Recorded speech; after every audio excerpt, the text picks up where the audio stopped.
بسم الله والحمد لله والصلاة والسلام على رسول الله. أيها الأخوات الكريمات، أيها الأخوة الكرام، السلام عليكم ورحمة الله تعالى وبركاته.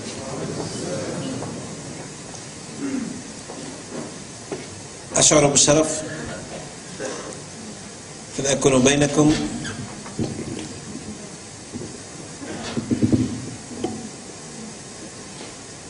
وأستسمحكم في أن أبدي بعض الخواطر، لأني لم آتي إلى هنا لأقدم موقف الوزارة، فموقف الوزارة معروف، ولكني جئت هنا لأشارككم الاحتفاء برجال ونساء من أفضل ما أنتجت هذه البلاد ومن أفضل ما أنجبت هذه البلاد، ولن تطرح بعض القضايا بعيدا عن الإعلام. وهذا الموضوع ودعونا نبدأ به ما دام المتحدث قبلي قد أثاره. هو موضوع قد ملأ الدنيا وشغل الناس،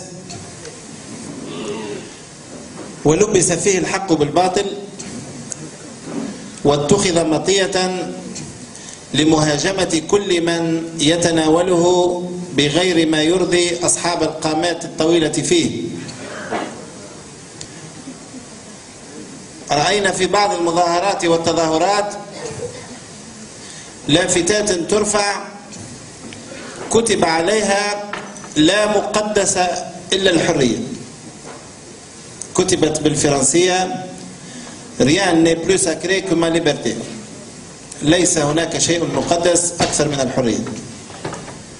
وهذا بالطبع خطأ بل وخطيئة من وجهتين. أولهما أنه لا حرية مقدسة في هذه الدنيا، حتى في البلدان التي تعتبر منارة للاقتداء.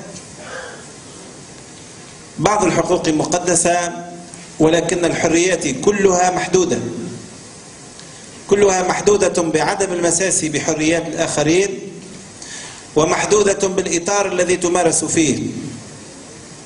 ليس هناك حرية مطلقة إذا تعدت على القانون العادل الذي يقبل به الناس ولا يفرض عليهم، وإذا اعتدت على حقوق الآخرين. وهذا القول خاطئ من وجهة أخرى، أننا لسنا قطعة من خشب أتت بها الوديان. نحن بلد له تاريخ وله حضارة وله دين وله قيم، فهناك ما هو أقدس من الحرية. هناك مقدساتنا التي توارثناها من أجدادنا، والتي أقرها دستورنا، والتي تحترمها قوانيننا.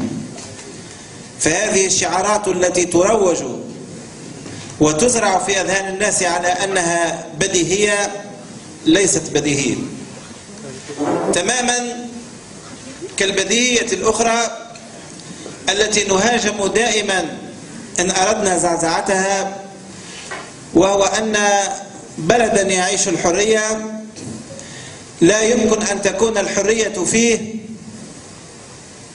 بسرعتين متفاوتتين. الحرية لجميع من يتكلم في اتجاه، والحرية مقيدة لمن يتكلم في الاتجاه الآخر. للإعلام أن يتناول ما يشاء، وحرية الإبداع والتفكير ليس لها أي سقف، ولكن كل من يتناول